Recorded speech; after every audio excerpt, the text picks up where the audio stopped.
Hello, and welcome to Painters Motivating Painters Reviews. This is our end of month review for the month of October 2024. And we're here as part of a Facebook group of hobbyists who get together to help each other take the next step on their painting journeys.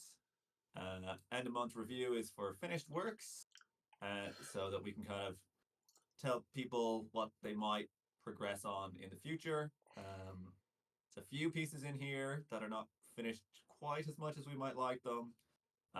We'll do our best to kind of give you a little bit of feedback on them, but it does affect, even if there is part of it done, it kind of affects our perception of the piece, so it might not be as good overall. So finished works, please, to allow us to give you the best feedback possible.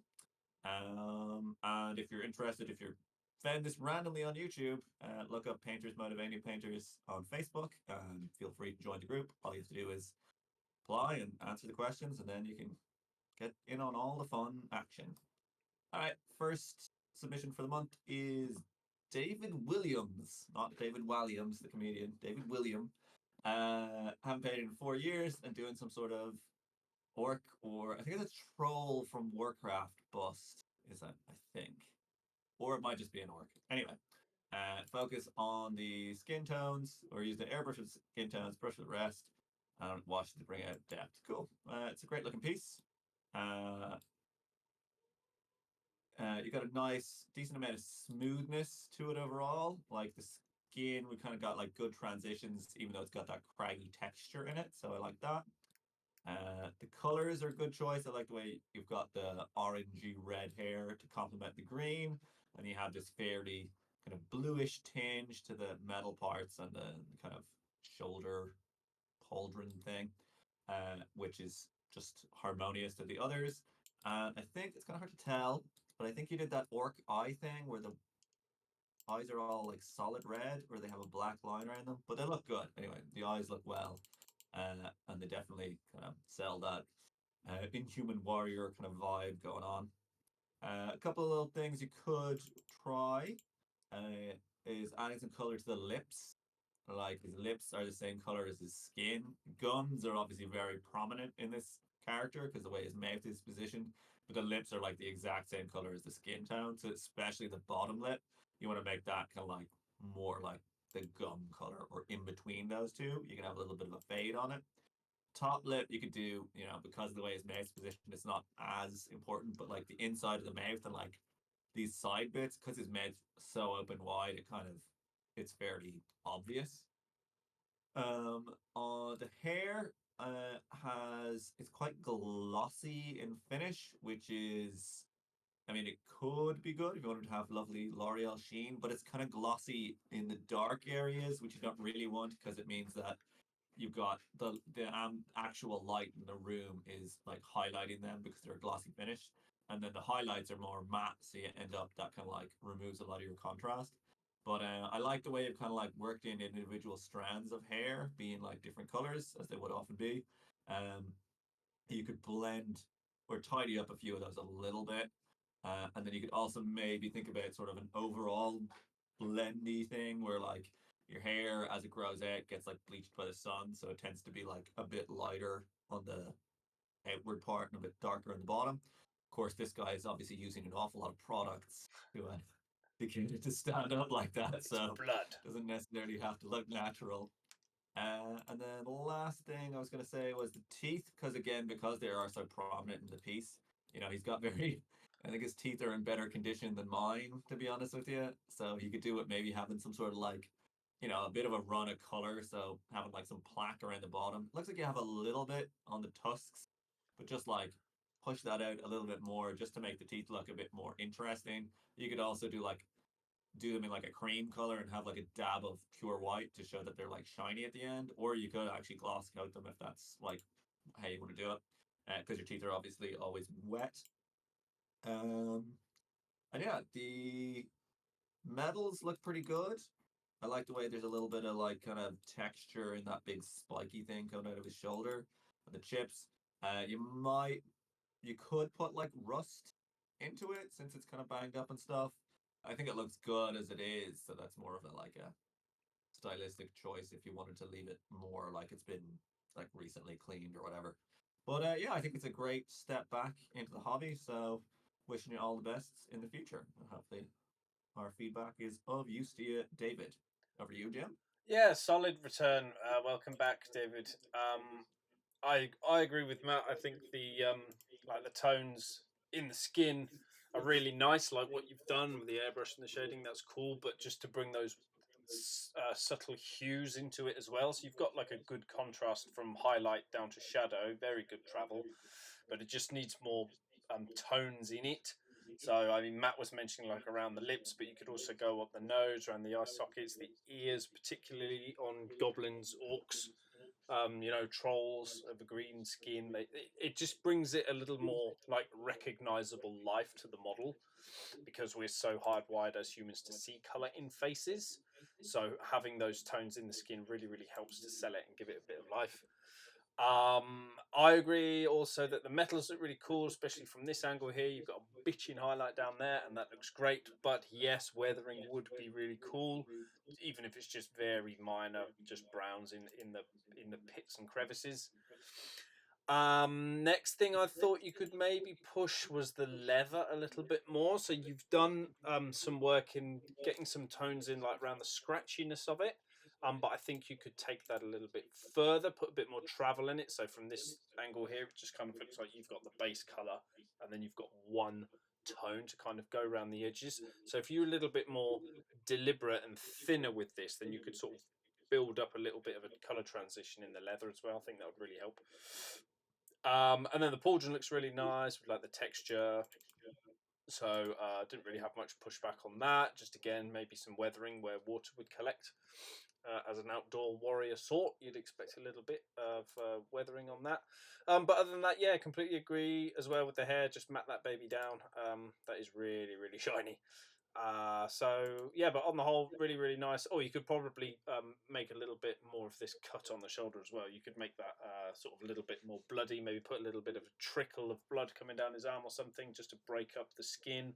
Another idea for breaking up large areas of skin like this is tattoos, perhaps. But yeah, few ideas, but for a first step back, this is really, really solid. So nice work, David. Have another go and come back again in another month, please.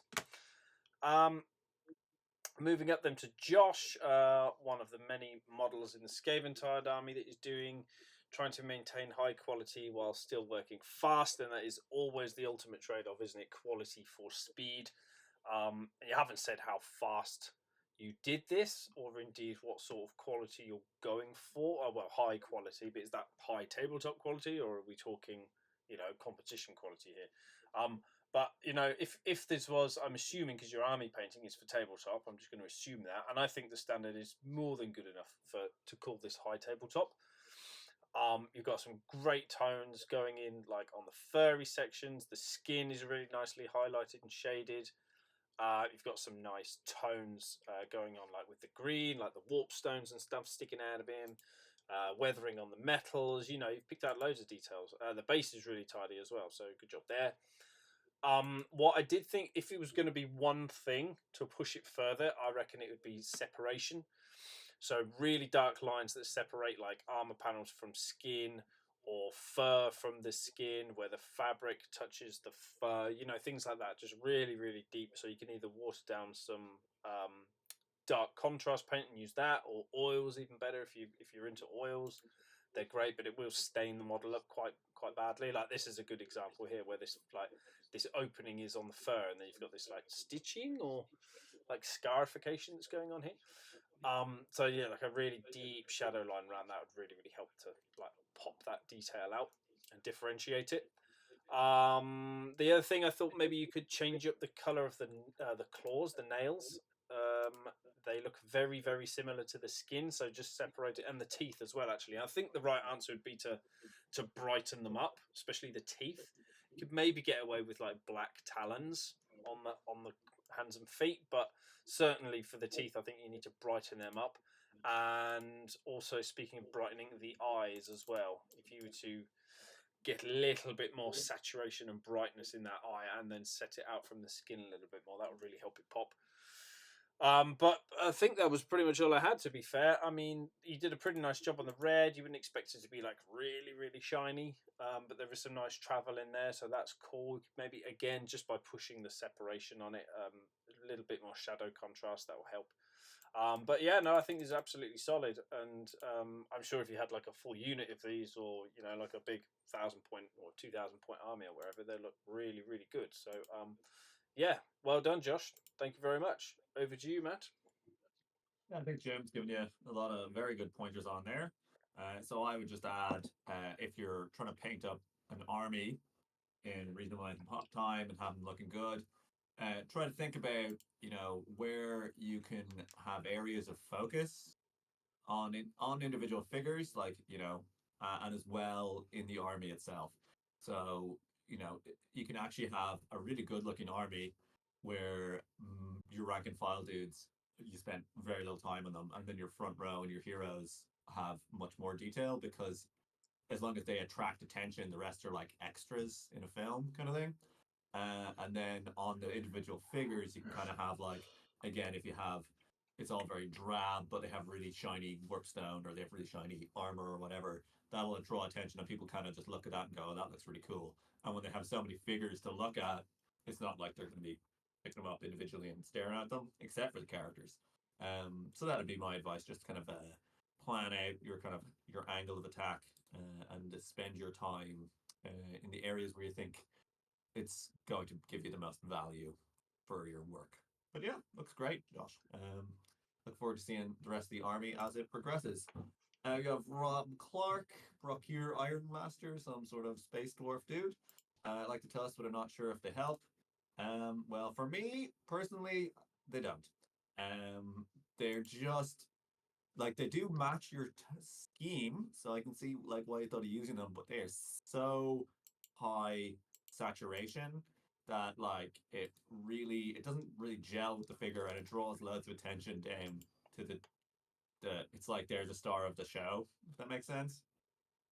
That, however, is very easily fixed if you just put in like some brown wash or some black wash into there and force it down into like the lower parts of the grass. And then you like dry brush with like an ivory the tips of it. That'll take away a load of that saturation, and it'll look much more in keeping with your figure. Because obviously, like you have clearly done that with the figure, so it kind of makes sense as well for the art style or appearance of the plant life to kind of mimic the the, the figure itself. This like reddish tuft in the back that's under him isn't nearly as big an offender, but I do the same thing with that as well. But like which photo? Like there's one of the photos where it literally looks like he's like a silhouette nearly, and there's just glowing grass beside him. But anyway, it's a very minor thing. It's a tuft. Who cares? The figure itself looks great. I like that kind of like it's not like super grim dark, but it is like kind of used future kind of feel to it. He looks like he's a space trucker of some description, and he's like going around dusty wasteland maintaining his own gear and that kind of thing. The what do I have written down here? Yeah, so the palette's quite nice. The way you have that purple, and then everything else is kind of like a warm tone around it. And I wasn't 100% sure on the inside of his jacket. There's like these spots, and I wasn't sure. They kind of look regular in places, like it's meant to be a pattern, like like cowhide or something.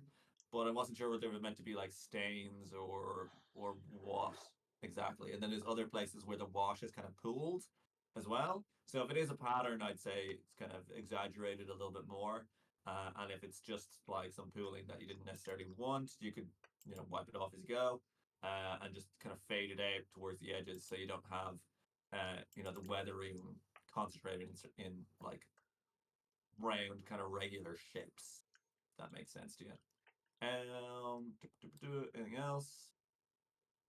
Sorry, I have to get back to a photo where I can actually see what's happening. Um,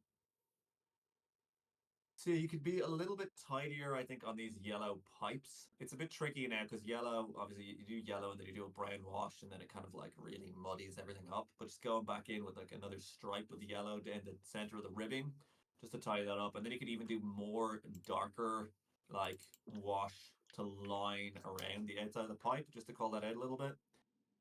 The eyes, are very, very small. I can understand why you didn't paint them. I mean, you could even tell me he's doing this, and I'd like believe that because like if his eyes aren't like really wide open, you wouldn't be able to see them. But then he's got these kind of like siphon filter style like lenses on the top of his hat or helmet, I guess. So like they're sort of there in place of his eyes. So I think the blue one looks really good. It's got like a kind of a crystal gem look to it. But the red and the green are more like flat. So if you had those be like similar or even just having like a glint reflection on it, I think they could kind of be in place of the eyes and it would look really good. Yeah, I like it overall. I think it's really cool looking character piece. Yeah. Yeah, I agree. The tufts are way too much, aren't they? I've seen these quite a number of times, and it's rare that they ever look good because they're just so horribly bright. And the only times when it really does is when like the rest of the the model is like overpoweringly massive. I'm talking like, you know, knights or that giant tyrannid thing that you're painting in a minute. What's that called? The Hierophant. Yes, the Hierophant. So when they're that big and you've got a lot of space to really push the saturation like as high as those tufts are, then yes, some of these smaller tufts, you know, in scale, they look really nice then. But with yours, you've got a stubby, stout, um, dark, you know, reasonably dark and earthy toned model, and then it's just completely blowing out all of the attention and stealing all of it away. So, if you were going to use these, what I would suggest doing is to chop them up into itsy bitsy teeny weeny pieces and then sort of scatter them around here and there. I think it's the only way to get away with it this size because they are cool, like the way that they look. They're very unusual. Mostly they're just green or brown tufts. So having a splash of color is awesome, but just snip tiny little bits off of them. It's the way to make them work with smaller models. I mean, I even still prefer to see tufts cut. You know, even like the normal coloured tufts, if that makes sense. I still like to see those cut down because they're just all of a reasonably uniform size, and it's another tuft. But if you snip them up and spread them around with rocks or other detritus, skulls, ammo, other fauna on the bases, it's a much easier way to get them to work out. And the other way to make your bases look really nice is paint the base rim black, man. Always black, never brown. Never looks as good. Black that out and it'll look better straight away, I promise you. But yeah, chop these babies down and that'll be good. But for the registered model, yeah, pretty tidy. I like the effects on the leather. I think that sells really nicely. Like the way you've got this weathered look to it. That's really cool. Separated out nicely. Metals sell well. Yeah, okay, tidiness on the pipes, but they're hyper tiny. Sorry, so kind of forgivable. And then for these pants, like these folds in the pants, I also thought that the highlight kind of brush stroke on them is kind of wham, done it. Okay, move on. But you spent a lot more time and attention like other areas on the mini. So I think if you were to tidy these lines up and get another tone in there, brighter, and then just try kind of get some sort of in betweeny sort of color between this, because this is just black with a gray. It's just two colors blocked next to each other, and it doesn't really sell as folds in a fabric. The other great way to do these, of course, is just to dry brush them. Just go with a grey, then with a lighter grey and a smaller, higher area. Boom, done. I do Inox all the time. Super easy, looks great. But yeah, on the whole, yeah, really nice. I like what you do with the lenses as well. That's good. So a lot going right with it. I think just to recap, massacre the size of this tuft, and maybe just tidy up some of the folds on the fabrics. But yeah, other than that, really good. So thank you, Rob. Moving up to this massive thing now from Lars. Oh, you're very welcome. This is a Giant of Albion, just general feedback on what's good and what's not so good. So, what do I think is good on this? I think the skin tones are really good. The travel that you've got there, the like purpley and sort of pinky tones you've got in the flesh, I'm really enjoying, and like how you've picked up the veins. and how they pop up, and they're sort of colder in comparison to the other highlights on the skin. That's really nice. But then if you go to the back, it's like really liney and textured, almost like a tiger print. Almost not the tiger print, by the way, is fabulous on these pants, but like on the skin, I think it's a little bit too liney. It's okay to have those sort of ridges, but like if you look at a human finger, like it wouldn't be that um, discernible, if that makes sense. So I think you either need to hash in more lines and make the transition smoother, or just get back in there with like mid-tone and settle them down a little bit. This effect really, really works on the wood and the pants, fabrics. But on the skin, I think the skin does need to be a lot smoother. So the colours are great. I think it just needs smoothing out a little bit more. And then like the collection of different fabrics, tones, straps, wraps, bits of wood. Is that mushroom growing on the wood as well, like this, or is it something wrapped around the tree? I wasn't quite sure, but either way, it's a really brilliant way to add more interest into what is otherwise a pretty boring thing to paint most of the time, wood. I think you've done a great job of picking out the grain and having, I think there's even a bird's nest in there or something, a little critter climbing up it. It's all picked out really, really nicely. So there's loads going right with this. The hair as well, the way you've put the contrast into the hair is really, really good as well, like shading it around the bands and then putting highlights on the upward facing parts. Great mid-tone overall.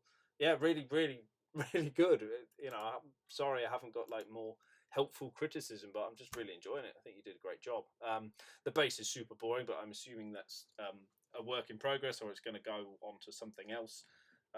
Surely there'll be something else going on with this, so I'm just going to give you the benefit of the doubt on that one.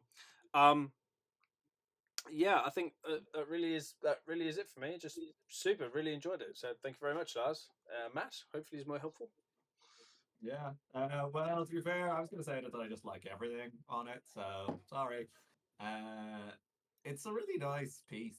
I think you obviously like the figure, and you've got all the little bits. You've added your own little flair, like Jim said, with like the moss and the tiger print and all this other stuff on there. So like, it's very hard to find fault with it, really. I thought the skin, like if you're going for like a really diseased, like almost leprous kind of look, I think that works well. Uh, and it kind of feels like that because he's got the like fungusy nails and one of his feet is on sideways and stuff. So if that's the case, then yeah, I think it's fine.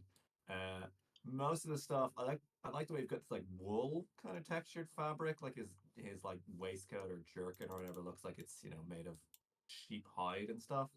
Uh, I think most of the areas that I would sort of critique, it's more to do with the sculpt than anything else. Like the way his fingers are like way too long because they have to wrap around that tree, and like the way his like neck comes out and a few edges are just like a bit weird on like the fabric and stuff because I think it's probably an old metal giant. But like that makes the painting kind of even more impressive that all the like everything else looks so damn good on it. Um so yeah, I'd say just keep it up. Um like, we could talk about the glossiness of the hair, but again, it's like really like weird texture on there. So I wouldn't worry too much about that. You've even got like the eye picked out with a little highlight on it. You could do maybe like the lip could have a little bit of a glossy shine to it. But like, I don't know, maybe he's got dry lips. He doesn't look like he maintains himself very well. So yeah, I think it's great. And like having the tree bark where it's like, it's that whatever that white tree is that's different from what people would normally do, Oh, and it looks like it's they meant to tree peel it off. bark. That makes sense now. Yeah. Yeah, it's like a beet cock silver birch, I would say, Birch, probably. yeah. I don't know. I'm not a botanist. But yeah, it's a really good looking piece. So just keep it up, to be honest with you. Thanks a million for submitting, Lars. Sorry we couldn't like stab you a little bit more on that. Next up, we've got Oleg Razin, or something along those lines. Apologies if I didn't pronounce your name correctly. First time sending work for review, trying to get it to looking for feedback on the OSL and the reference photo, which is very helpful. Thanks very much. This is a really, really good looking Nazgul or Witch King or whatever Lord of the Rings guy on dragony thing. Very menacing looking. Uh, very much in keeping with the film, and it's quite impressive how much interest you've got in here with such a pretty much monochromatic scheme. Like even the parts, like you obviously they have the OSL to kind of add some color in there, but like the wings have this like lovely kind of like transition on them where they're kind of like shiny, and you've got like a mixture of like warm grays and browns in there. I think that's pretty good. Um, and yeah, the figure like the rider stands out then from the beast, and we can kind of read the various different materials very well also, which is impressive because again, you're doing that all just through like light volumes to tell us like this is skin and this is sinew and this is metal and this is a dude with a cape. So yeah, really really good work overall.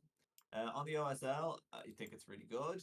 I love the way it's kind of like, I love the tone of it. I love the way it transitions from the yellow green to the more just standard green. uh, I like how you have it kind of wrapping up on the outside of the wings. It's like doesn't necessarily like make sense that it is there. I mean, it would have to be coming from around him as well, but like it could be coming from all directions. That's fine. It looks really good. Or it could even be like transitioning through the wings. Um, I think the kind of back right wing is a little grainy looking. If you look at like the trailing edge of it behind him, it looks a little bit like rough, and it doesn't look so much. It looks more like paint. So you could probably you could smooth that out a bit more, maybe, or you could even make it just you could darken it down to be like, oh yeah, well the light doesn't get that far back here or isn't as strong when it gets back there.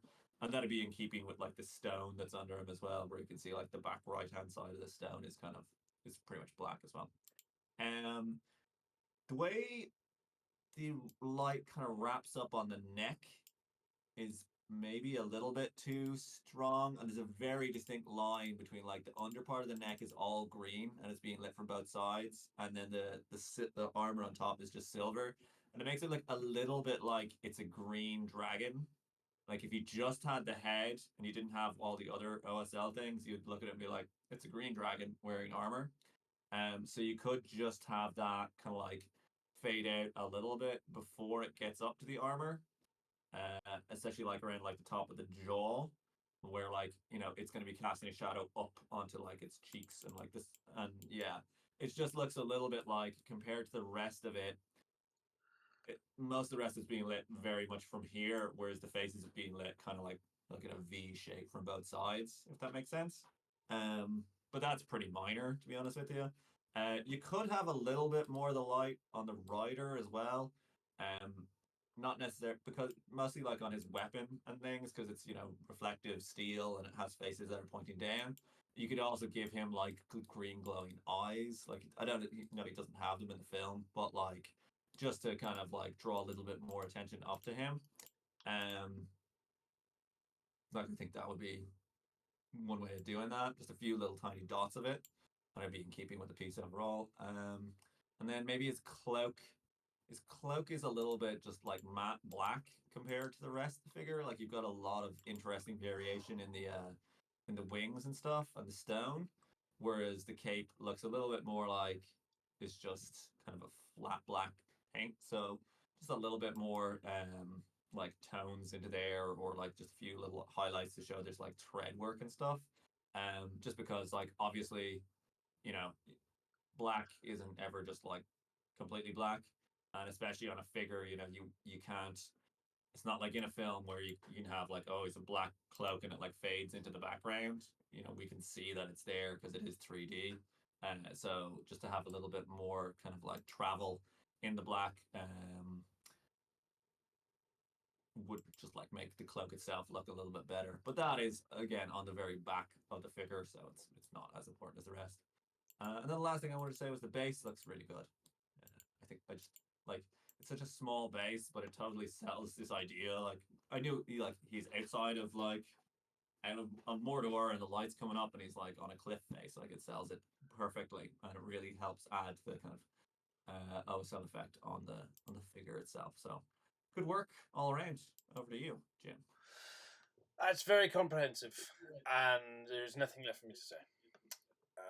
Other than two things. One, I would like to call out the excellent weathering on the melee mace flail thing that he's got.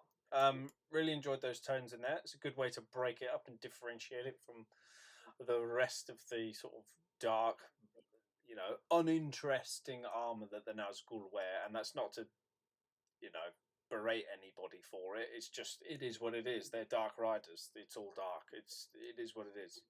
So that's a nice way of bringing a little bit more interest in the weapon. I like that. That's very good. And I think there's only one way really to improve it, and that is do away with that god awful stem. It is rubbish, and it's not your fault at all.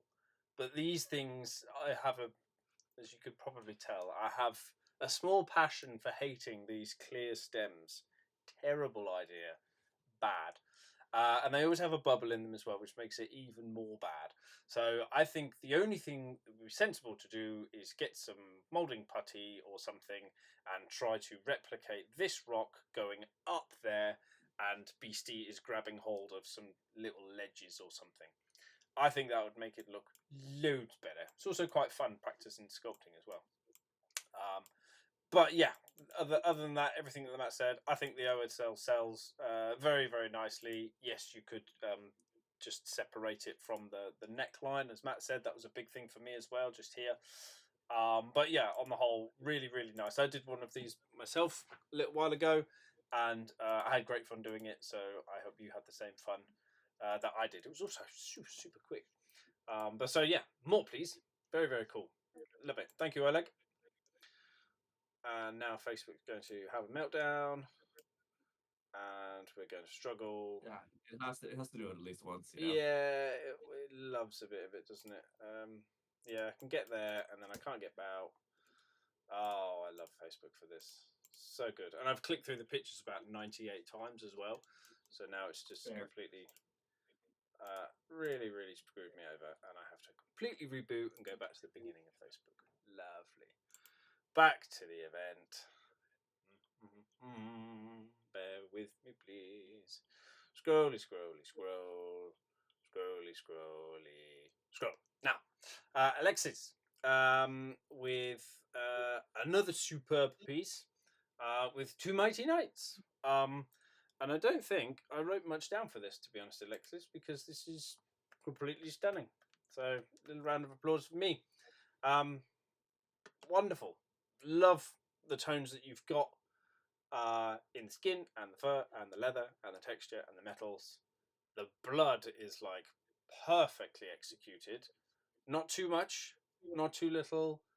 Varying degrees of like newness. It's even like that's dark blood because it's a big splat that landed there, and this is like thinner blood because it's kind of been smeared, so it's more like transparent, and that's just like a masterclass in blood application. Beautiful. Having one sort of glassy, like glossy eye as well. Always nice to see. Bit of extra interest, little bonus tidbit there. Yeah, like the texture in the fur. I did think the piggy's eyes though were a little bit standoutish, like the fleshy tones. I think you could maybe reduce that brightness a little bit to sort of more in line with like where the ears or the snout are. The snout looks stunning, by the way. That actually looks wet. Really, really good. But yeah, I just thought they were perhaps a little bit too bright. It kind of looks like he's wearing spectacles, which is kind of funny because he wouldn't be really, would he? So yeah, that was like, I mean, it's being hyper picky, obviously. And then there was a slight smudge of colour on the hand, like where this purple tones come in. Like I get why it's there, but like it's across these two knuckles and not really across these two. So like just this patch of purple here is just freaking me out a little bit. And I can't help wonder, this is a bit paler on this hand, and that looks more like this kind of lifey, fleshy tones that people bring into like blue and green skinned creatures to make it feel a little bit more like alive. So I think maybe these knuckles should be more in line with those ones. A bit more cohesion there across the piece, and it sort of loses this weird patch of purple as well. But again, this is being very, very critical. Like the metals on the helmets are brilliant. The way they've been sort of scratched up and dented and shaded, it's all lovely. The contours in the face, this purple tone that you got ripping through the whole thing is absolutely beautiful. It really is. And even like these eyes in the knee pads that are, for some reason, even the knee pad looks alive, like with this glint reflection in the eye. Really, really strong piece. Not got much in the way of criticism, really. I mean, nailing the OSL on the back as well. Really, really good. Maybe a little bit too strong up on this shoulder pad here. It should be more in line with this one. You know, they're both metal, you know, same distance away, both reflect, but this one's reflecting it, you know, a lot more than this one. And they both seem like pretty polished metals. When you look at the front of this one, that's pretty high sheen there. And obviously the shoulder pad is very, very high sheen, so that there's a bit of a disparity in that reflection there. But again, minor thing. Yeah, I'm gonna have to pass you over to Matt, I think, because I'll just gush on this all night long. I think it's stunning once again. So thank you, Alexis. Yeah, absolutely gorgeous work, Alexis.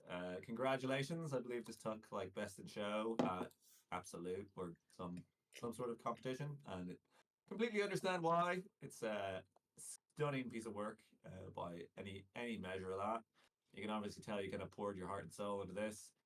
Like we can barely see a piece of it, or there is no real piece of it that doesn't have extra detail added, whether it's like the leather, the texture of the leather, or like the fur on the pig, or like the fact that like there's so much freehand going on. Like you've got the like his tunic has texture on it, but then his like reins have that pattern, and then the pattern has blood on it, so it's like freehand on freehand, and like even stuff like the like kind of black hot helms in the back still look cool, even though they're like a fundamentally boring sort of thing. You still got a little bit of like, oh, get that pink glow up there, just have a little bit of weathering here. Really cool having those like orange eyes on the helm that match with his one orange eye, and then you have these like really cool like blue glowing eyes around. He just is. He looks like a very storied character. Like he's been going around collecting all these like his lance has like a story behind it, and his armor has a story behind it, and like it's just a wonderful little like piece of art, to be honest with you. Um, if I were, since you did win the competition, so I can be as picky as I want about this. So I would say that the overall the two least good to me parts of the piece are his bracer, like his arm on the right hand side at the back. Um, I don't think it's quite following the light the way you have it portrayed everywhere else. It looks like parts of it are like pink on the upper face, and it's kind of like recess shaded. Like it's like such a small piece, but like if you compare that to the like shoulder pad where it has its own face, it looks like it could come out and talk to you. So the shield has like its freehand, and then it's got weathering in the freehand, and it's got OSL on the weathering on the freehand. So yeah, that arm bracer is not as good, and the fingers, his left hand is kind of weird because it looks a little bit like his fingers are like going into like phasing into the pig. I'm guessing it is one piece, but it's meant to be like his fingers are like this, like against it. But it looks a little bit like his fingers are straight and they've just like gone into the pig because you don't. I think it's because the pig is so dark. You can have a shadow under them, but like especially the middle one, like I think you need to do a little bit just to show that the knuckle kind of wraps around there.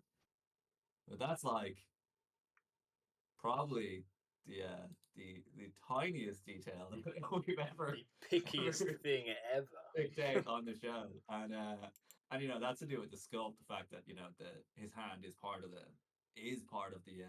pig's head as opposed to him actually being like this. So absolutely amazing work. I could, if I had, I'd love to have a poster of this piece on my wall. It's amazing. Thanks amazing for submitting, Alexis, and congratulations again on the competition. Next we have Austin Clark with a Goblin Archer trying to get more directional lighting on the skin. Great, always a good way to go. Definitely gonna improve your painting, your skill as a painter by doing that, and the look of your painting as well. Even if you want to go with a different style, having being able to understand light volumes is super important. And I think you've done a really good job, especially if we look at like his like shoulder and his knee. there's definitely like a kind of a light green to medium and then dark line, and then it goes back up to light again when it hits the next kind of ridge of muscle, and then the same then kind of on the leg. And we definitely get that sensation of there being a kind of an top down overall uh, lighting. It's quite tidily painted as well, so that's nice. And it's got this kind of classic Goblin Barbarian in leather and like rags kind of look to it. I think that's really nice as well. Uh, just to kick it up a notch, you could just add. We've said this a lot. Add more tones in there.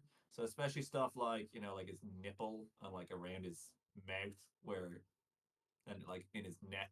Like people have huge amount of color variation across their body. Like even though it's like the one skin tone, because obviously different areas are exposed to different amounts of light, and then you have different underlying structures under there.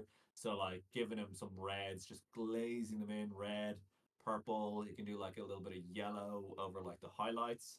Uh, Although you probably I wouldn't do that because I like your desaturated green highlights. But that's just another way of doing it where you have the green goes up to a kind of a yellowy tone. Like inside of his ear, you can have like a magenta y stuff around like eye sockets, eyebrows, nose. Anywhere there's kind of like just the skin is a bit different. Like think about like your hand, like your fingertips are so pink compared to like the back of your hand and stuff. So yeah, just like subtle little glazes, and you can even do it to the point where you're like, did that even do anything? You're like, I know it's there. That's what matters. I'll just put his armpit needs a bit more magenta in there. That's our little secret. And then similarly, like the wood, you could have like some greens or some other browns or some very pale or very faint, sorry, not pale, kind of purple or turquoise hints to it, just to make it look a little bit more interesting. And again, they're just little tones, little like what are they called, like filters, just like very. And it wouldn't take a huge amount of time either. So that would be what I'd say to just like take this up a notch because it's a very particular kind of scheme, and we're all expecting that. And then just to have, all right, so it has brand, but you can have a bunch of variation in the brand to make it a little bit more interesting for us. I also like what you did with the base. I think it's got a nice. I love that little pond and then the skulls beside it. It's just a real classic. Like looks like a D&D adventure locale or some sort of fantasy setting, and it's very appropriate for it. So, thanks a million for submitting. I'll pass you over to Jim. Yes, much agree. Skin is good, like especially from this angle here. Really enjoying that shoulder, the chest, and then like the side muscles here. As we get like down the arms, though, you've got more of the like the islanding happening.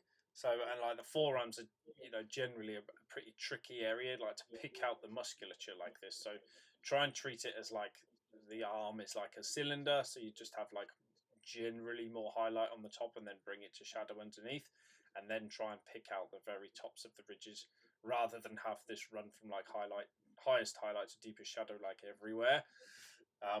It just reads better that way. Same for like the knee and the side of this leg. It's just not quite as refined on the lower half of the body in general, I don't think. But you just getting started with flesh, and this is a really, really solid swipe. So don't let me break you too much. It's really, really strong here. This is really, really strong. So well done, good stuff. Keep going, just practice. It's a hard thing, very, very hard thing to do. So yeah, and as Matt says about bringing in the fleshy colours around joints and ears, nose, etc. That'd be good. I thought that the tones of the wood and the leather were very, very similar, perhaps too much so. I get that he's a hunter in an outdoor woodsy place, and he's not exactly going to be wearing his finest teal robes out in the forest. But still, try and differentiate them somehow. That would be cool. With in terms of just like the general base tone of the brown. And then not your fault, but let's just have another go at sculptors and these ridiculous bowstrings, which is as fat as the bow itself, which is just unreal, unbelievable. So if you get the chance, I mean, this one's tricky because it's got the thick rope like wrapped round the end of it in some crude knot. But be tempted at some point, if doing a bow, to snap this baby off and just use a piece of wire instead. Straighten out a piece of very thin wire. Just looks so much better on bows straight away. But yeah, I think for the most part, yeah, really, really good, strong overall. Little bit of tidying up on the base room, like there's a few bits of stuff that got painted in, so you know, just sand that base rim down. But I think this might be a resin print, maybe, I'm not sure, but just like the way the base is like recessed in the top makes me think it might be a resin print. But ignore me if not. And just like it seems to have some like artifacts around the bottom from support. So yeah, resin bases, you always need to like sand the bases down. Even some cast ones as well. Just watch out for it. But again, that's a minor thing. Nice one, Austin. Thank you. Right, moving on to Brandon Rimus. Local gaming store competition. Good luck with that, first of all. Looking to improve the non-metallic metals. First time I think my NMM is reasonably good. Like to know if the highlights and shadows can be placed better, etc. And then anything else on the model that stands out. Yeah, it's very good. It's very smooth, great contrast, highlights in the right place. Classic, but it sounds like a really harsh thing to say, but basic NMM. Like you've got the fundamentals down absolutely to a T. Like this is really, really good. But it's the most basic version of NMM. So to take it to the next level, which is what you're asking, it's a big jump. It's kind of to start really nailing the secondary reflections and interference colors. So you've got a few secondaries here. There's like a primary one here, and then there's like a secondary one here. But on like the shoulder pad, for example, there's kind of just one down the middle. And then like with the helm, you've got sort of just a main one on this sort of front here, and then a tiny little tick of one here.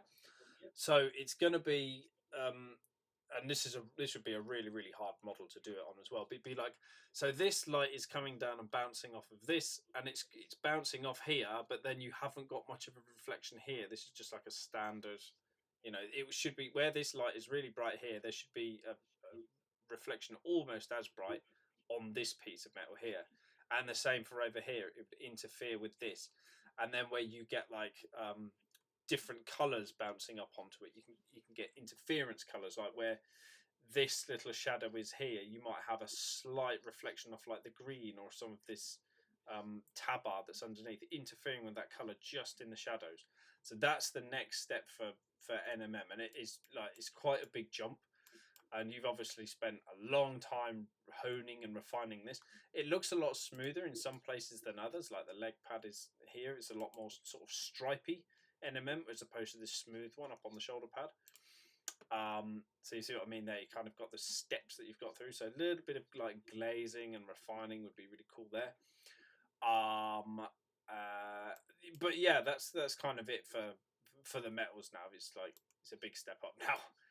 But it does look really good. I don't want you to, get the idea that I don't think this looks good, because it looks a lot better than most people try and gold NMM. It definitely sells.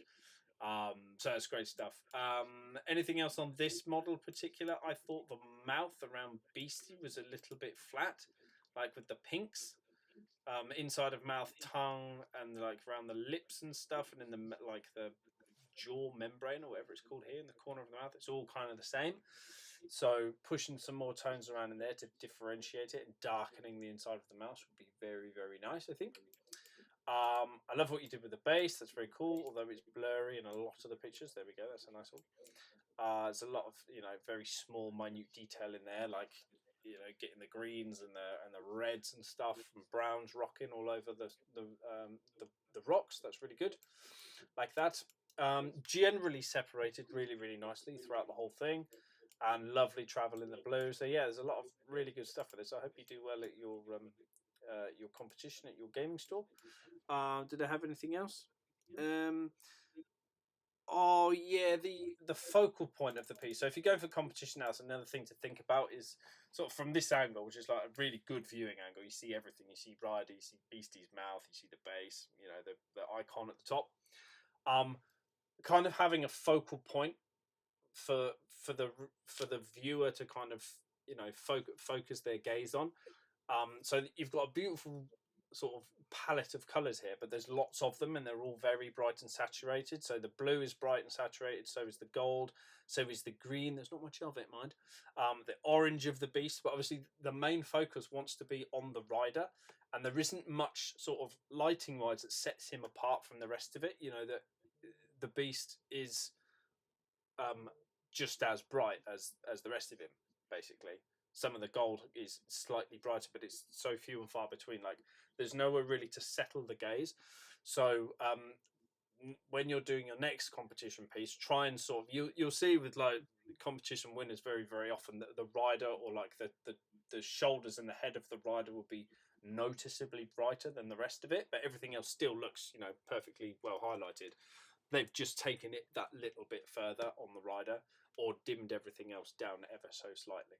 So that's the only other thing I could suggest to take it up to the next level. But like I say, this is like really nitpicky competition style feedback because this is beautifully painted and you should be very proud of it. So thank you very much, Brandon, and let us know how you got on with it. Over to you, dude. Yep. Yeah, I was gonna say the same thing as Jim about the mouth. I think I really like the way you painted the raptor. Like, it's a really cool scheme, and it's way more interesting than the way like most people do it. I did mine green, dry brushed light green, which is like the laziest cold one you could do. And this like having this black line, the eye looks really good, and the kind of like albino lips looks great. But yeah, it just looks a bit weird that its tongue is the exact same color as its lips and its red band with it. So just yeah, having a bit of difference there. NMM, yeah, very well affected. Like there's parts of it where like you could have convinced me it was TMM, like up on like the sides of the helmet and some of the bits of the legs. As Jim said, it's very tricky on a piece like this where there is so much NMM that like I mean, I think you've done a really good job, to be honest with you. It's just that you have to start thinking then a bit like, okay, he's got his his legs have armor on them, but his shield is over that. So if the shield is reflecting light, it's casting a shadow on them, and then what's going to light them up and that kind of thing.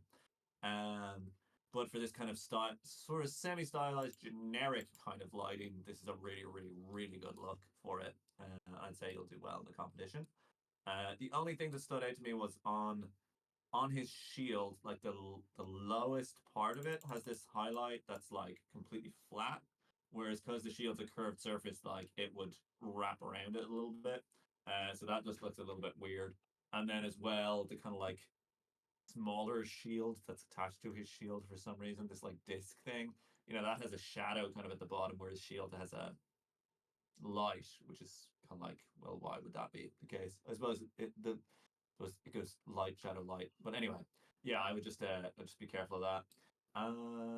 And then yeah, you can also think about like the overall lighting. So like if you look at like a bust, say we have a guy and he's got like a helm on, and he's got chainmail, oftentimes, like Jim said, you'll have a really bright highlight on the helm, and that's like a reflection of the sun. And if you cover that up when you're looking at it, the chainmail stops really looking like metal. It looks like kind of much more like gray because, overall the maximum highlight is up here, and that helps the whole thing sell. Which is, again, more of like a display kind of thing. Whereas here we have kind of every piece is trying to have that same run of color in it, which it means it's just less of a focal point, as Jim said. But it's really strong work.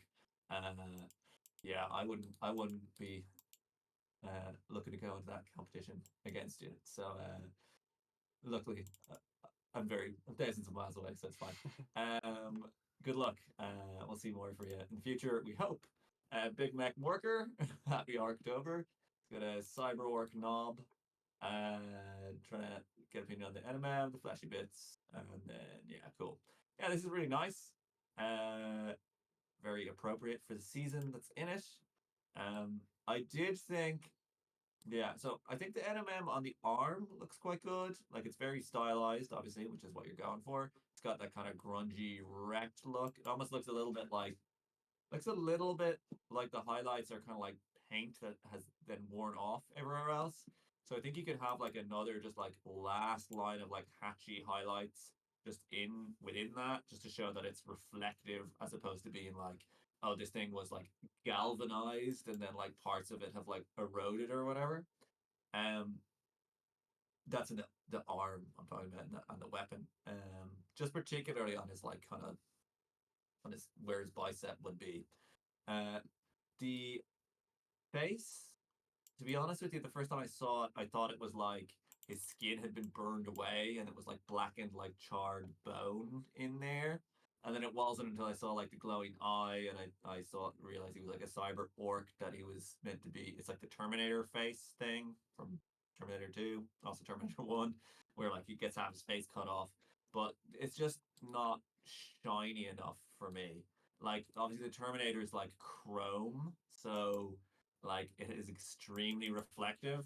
So that kind of like yeah, having a bit more highlight there and having it like wrap in a more like classic kind of NMM style around it, I think would help that sell a lot better.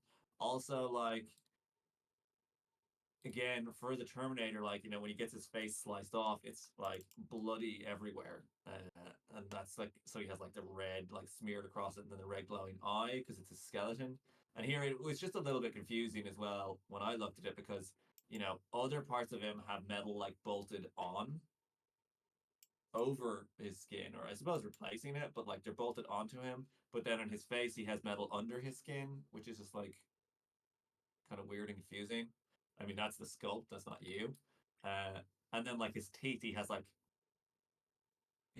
biological teeth in his steel jaws. Um, so yeah, I think like just there's like you're trying to sell an illusion of something being metal when it's not, but also the kind of like whole thing that we're seeing is kind of like not necessarily making it easier on you. Like even like the way his skin is like sloughing off on that side of his jaw, but you have it done as kind of like Caucasian skin tone, where it's like, oh, that would make sense if it had been bedded down there for ages. Whereas like if he's just had like it ripped off, it should be all like bloody and torn and that kind of thing. But yeah, that's just my thoughts on the head thingy. Otherwise, I think it's really nice. I like your classic yellow, orangey yellow color scheme for like the painted bits of the metal. I like his blue pants. I know you normally do blue pants, but like it's just that it looks like jeans. And it's like, oh yeah, because he's a mechanic and he's just like at work, so he's wearing jeans. I thought that was like, I don't know why I found that so funny, but I really like it. And yeah, great freehand on the little bolt gun at the back. And I love that little like fire hydrant knob thing that he has like on his gun. It looks like pretty much perfect. Like it looks like exactly how those look when they're a bit rusted and worn away. So yeah, it's a great looking piece overall. Jim might have a bit more feedback for you. I think this is the best Borderlands orc that you've produced. I think, Mr. I'm sure, was it last month you submitted and then the post disappeared and we wanted to review it, but the pictures have disappeared or whatever, wasn't it? So the barrel one, that was a really, really nice one as well. But I think like where you're going now with like the black lining, yeah, I'm feeling this like less is more approach. I think this is much better. It's not wildly different, but it's a subtle change. I think just having them a little bit less and a little bit thinner. That's in terms of width and obviously paint consistency as well. I think you're absolutely killing the Borderlands style with this. I think it's really, really, really awesome. Agree with Matt with pushing the reflections in the metal just a bit brighter. Yes, it's battered and weathered, but it's still a little bit on the dark side. The dark side. And then I had the same kind of struggle with the face because my line of thinking was if he suffered some sort of mortal wounds ages ago and had to have half of his his face and body replaced with an exoskeleton, then would they have put skin back over that for them to then be sliding off again because it's been melted? So I was like, is this an old wound or is this a new wound? And I couldn't really just like I couldn't really decide. But either way, I think you could do with like a little bit more like red and purple to show like bruising down this border of skin that goes like down his back. Just making this a little bit more angry and a little bit more like blood in it would be cool. I get that it's not hyper realistic style. It's all artistic suggestion, but I just think it would sell a little bit better if there was just a little bit more like angriness to the wounds. But like for the weathering, killing it with the weathering, absolutely nailing it, 110%, annihilating it. Like the primer is there, the scuffing is there, like the lightening of the paint, all around the edges, joints and stuff. We'd expect it to be in varying degrees of severity, like these bullet holes that are on this like chest plate that he's got, and absolutely immense. And yeah, I struggled with the teeth as well. Like, is this? I don't know if it's like it's sculpted to look like that, or if you free-handed this effect on, which is that should be compliment enough as it is, because I can't actually tell at all whether that's sculpted that way or painted on. But if that is supposed to read like a fresh wound, then yes, some a little bit of blood around it. It doesn't have to go mental, but just a little bit to show that he's actually suffering a horrible wound right now. And then the base as well, like the rusty tones and stuff, and then this funky mushroom sprouting up out of the mud. All really, really good fun. Loving this style and the way these are just keep getting better and better with every month. So yeah, keep it up, dude. Very, very nice. Thank you for submitting. Guess what? It scrapped itself again. We should. Do we upgrade our plans so now it craps out twice a month? Because we used to only get that, Didn't even used to be once a month, does it? Anyway, we're back. We're back with Alessandro. So started as a painting challenge of doing the armor as a purple gemstone, and just moved on from there. Feeling aside blending, what could have done more on it. So I like the way these look, like the where the lights are and the color of the armors. I think what you could do to like really push it, aside from the blending, as you said, is push the darkness of it. Like you've got these lovely white flicks to show that it's like painted like a gemstone, but when you paint gemstones, they go down to black, right? So your purple's not getting close enough to that black point, I feel. So aside from the blending here, take the shadows right the way down to the black, and then obviously you have to re-establish these white like specular reflections while you're in there. Oh, excuse me, that would be really, really cool. Next thing I thought you could do to improve was the black fabric of the cape thing. So it's a little bit sort of flat and then just sort of the very edges picked out, whereas you could highlight, about 50%, or well, yeah, 50% of it needs to be black and the rest of it needs to be sort of highlighted in some tone or another. It doesn't have to just be like going up the grayscale. You could use greens in there and it would still look as black. You could use blues, it would still read as black. So you can experiment with it. Green would be a nice complement to the armor color as well, so that'd be cool. And then, to be honest, I'm not a fan at all of this sword, the way this has been done. And it's a really, a blunt way of putting it, but it kind of just looks like a toy, because it's using very, very playful colors which are not really in context with anything else. He's got classic villainous colors, purple and gold, kind of regal. It's quite a serious looking model as well. He's heavily armored, and he's menacing pose with brandishing this staff at the enemy that's right in front of him, and then you've got this kind of candy cane sword down to the side of him, and it's just it doesn't ring true. It sets it apart from the model itself. So I'm not sure what the goal was with that, but I don't think it's been a successful rendering on this occasion. Like I say, it just looks too playful for the rest of the setting of the model. So yeah, do something a little bit more sort of conformist, if you like, and just paint that as a normal blade, or like an energy blade. A green energy blade would go well. with the purple, something along those lines. Um, would just make that look loads better. And I normally say, for goodness sake, black out the base rim, but I think this might be an exception because using that kind of stone tone that you've got going on down onto the base rim, I don't know, I kind of like that actually. And I never thought I'd say anything like that because it's normally the rule is black. It's black or go back and do it again.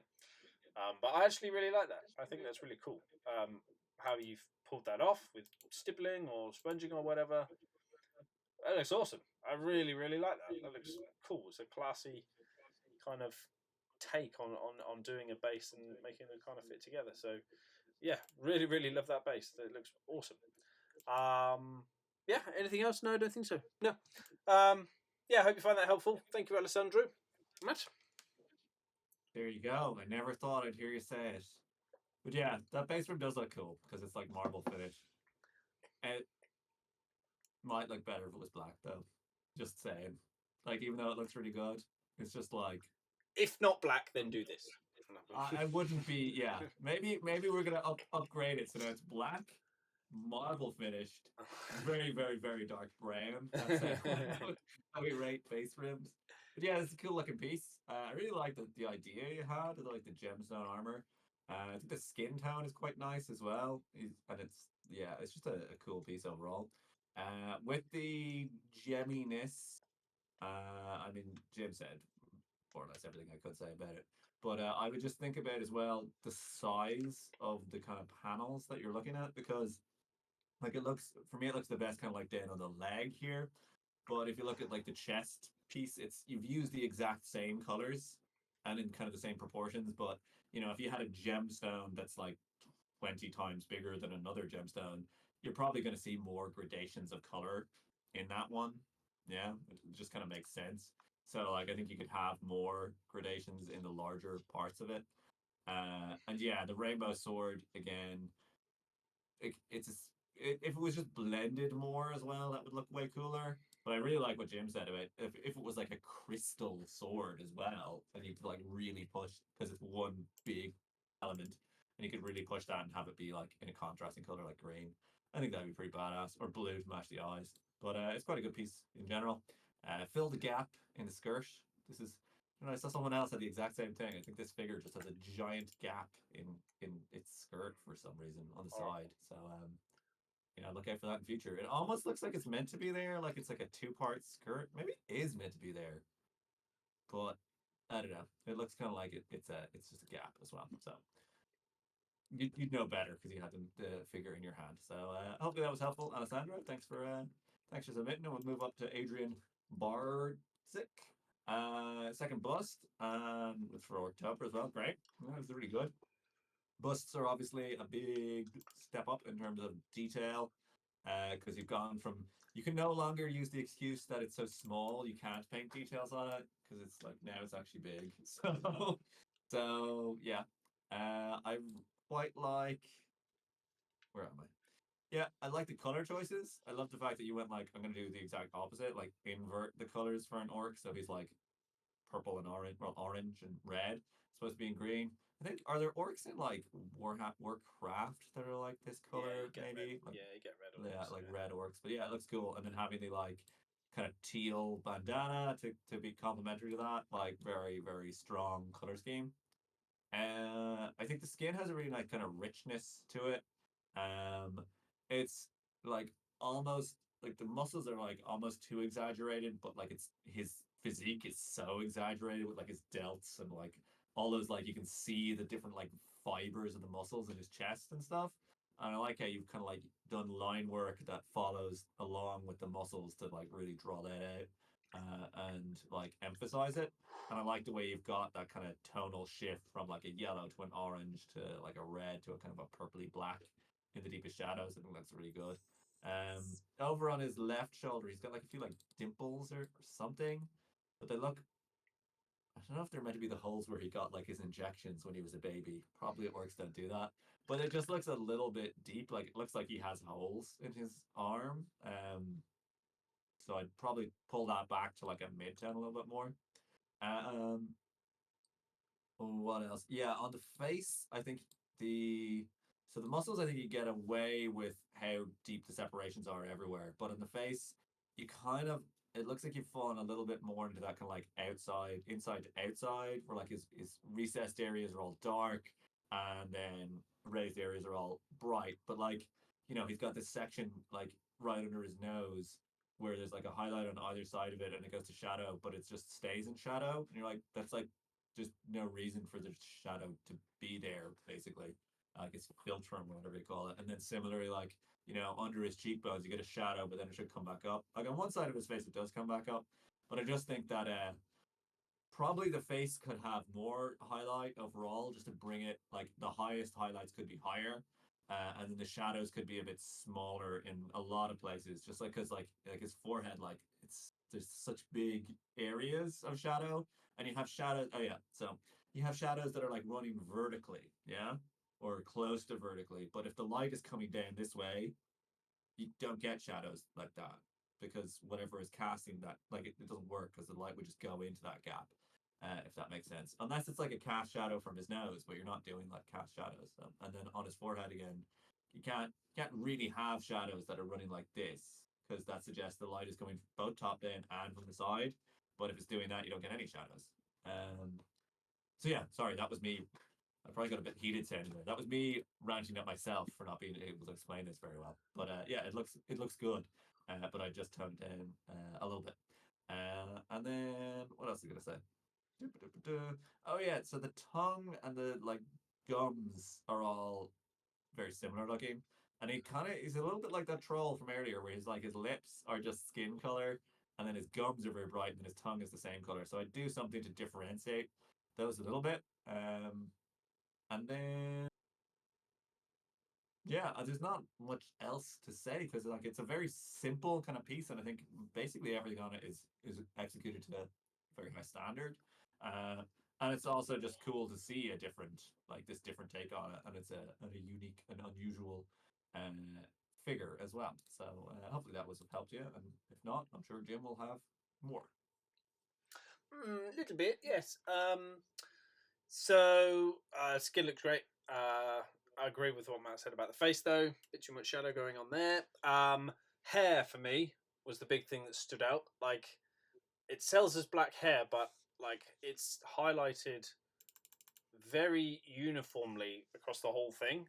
Again, with what Matt was saying about the skin, kind of that's a recess, so that's dark, and that's a raised bit, so that's light, and that's kind of it on the hair. So what you should actually be doing with like this is reserving this really really bright highlight color for certain areas. So like up here where it's upward facing and the hair is kind of bent, you get that natural sheen to it. But where there's other areas like up under here, that wouldn't be sort of a bright highlight that just runs all the way down.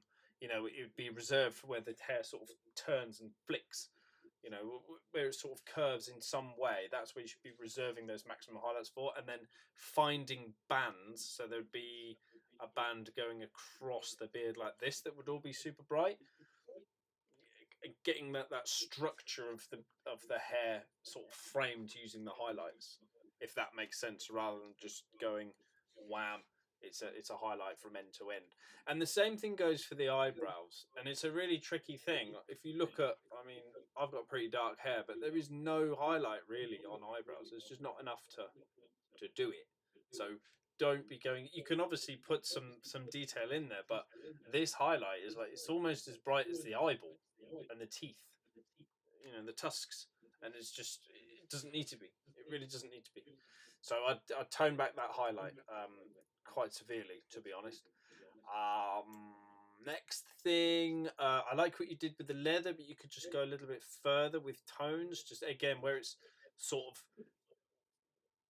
of bending round a little bit and around the edges, just take a tone a little bit further. Sort of here, where it sort of folds over here around this, where it folds into the buckle. Just a little bit more of a highlight there, and then some edges are picked out bright, which is good, but just go a little bit further with it. What else did I have? Yeah, the teeth as well. I thought were quite clean for an orc, and they're kind of a bit scratchy as well. So try and be a little bit more deliberate, like with the tooth striations, and paint these a little bit longer, of varying thicknesses, but still generally like quite thin. These look a little bit like painterly brush marks on the teeth here, rather than that kind of deliberate dead straight striations. So yeah, that was about it. Or you could maybe go a little bit further with the shape of the hat as well. I mean, I get that it's a dark leather and it's, you know, subtle texture that's there, but just a tiny little bit more, just to kind of put a ring around the face, would be really nice. But second bust ever. This is really solid work, and we're really critical with busts. So please don't take all that as, you know, you haven't done a great job, because there's an awful lot of this which is really super, like the skin, which is obviously the most important thing about the whole thing, and the detail that you've got into those eyes, that they actually look wet with that, you know, these tiny little reflections that are going on, and sort of the reddy tones in the corners. Fabulous travel in the blue as well on the bandana. So yeah, there's an awful lot. Oh, and this gold ring as well. The tiny amount of gold that's on this thing, and they both look absolutely stellar. So yeah, really great work on the whole. And I hope that the feedback you didn't find to be too critical, but just helpful for busts, because as everyone knows, you got to drive yourself crazy with busts. But thank you very much. Moving on to Christopher now. Would like some CC for the piece that he's done here, using the blackest of black paints, which is interesting. Haven't reviewed this before, so that'll be fun. So we use potion and spell effects or fluorescence. And thank you very much. Well, you are very welcome. So with this, Chris, I thought it was a nice scheme, good contrast. It's nicely separated. I like the skin tone, like this going on the arms. You know, like how this highlight matches up with this, like the highlight on the bangle. That's all very good. I thought the face could be. The eyes are weird. I don't know if it's the sculpt or the paint, but it kind of looks like she's wearing sunglasses or some sort of, you know, some sort of band is over her face with eyes, sort of decoration on it. So I don't know if that's the sculpt or the paint. I think it's probably the sculpt, to be honest. But we could do with like a darker pupil and then like a life light to make it a little bit more sort of recognizable as eyeballs. I like what you did with the fluorescent stuff. That's cool. You could maybe just push the brightness of it a little bit in the hot spots, just a little bit more. That would be nice. But I'm guessing again, scale wise for this is pretty damn tiny. I love the way the dress has come out. Like these folds is absolutely beautiful. How that's done. The cape, on the other hand, though, has kind of suffered what Matt was saying earlier about how the shadows are placed. It's kind of gone. Okay, so the top of the ridge is bright, and then the trough of the ridges is dark. And if the light is coming down the way that it is here, that doesn't actually happen. The darkest part is actually on the sides of the fold. So the top will be a highlight, and the bottom of it, where it curls back out, that'll be a highlight as well. And it's actually the sides of the fold that get the deepest shadow. So watch out for that in doing capes next time. It's fine here where they're horizontal, that makes complete sense. But when they're vertical like this, you've got to paint a highlight down the middle of that fold, and it's the sides that get the deepest shadow. But really good texture, really good contrast in it. That's all nice. Just watch out for that. And it's a very common problem. Most people paint robes wrong like this, because it's so easy just to go, okay, slap some shade in, dry brush the ridges on the top or whatever, and that's it, job done. But yeah, you've got to be a bit more deliberate with that highlight placement. Oh, that shows it quite nicely, doesn't it? I hadn't seen that picture before. Yes, so that looks very cool. Anything else did I have here?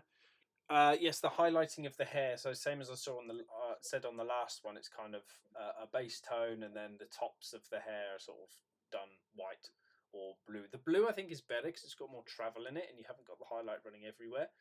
But I think the white one, you could probably scale some of that back and leave the brightest highlights for where it sort of curls around on her chest or around her hip here, or these bits where it bends outwards. They reserve the brightest highlights for those spots. That'd be cool.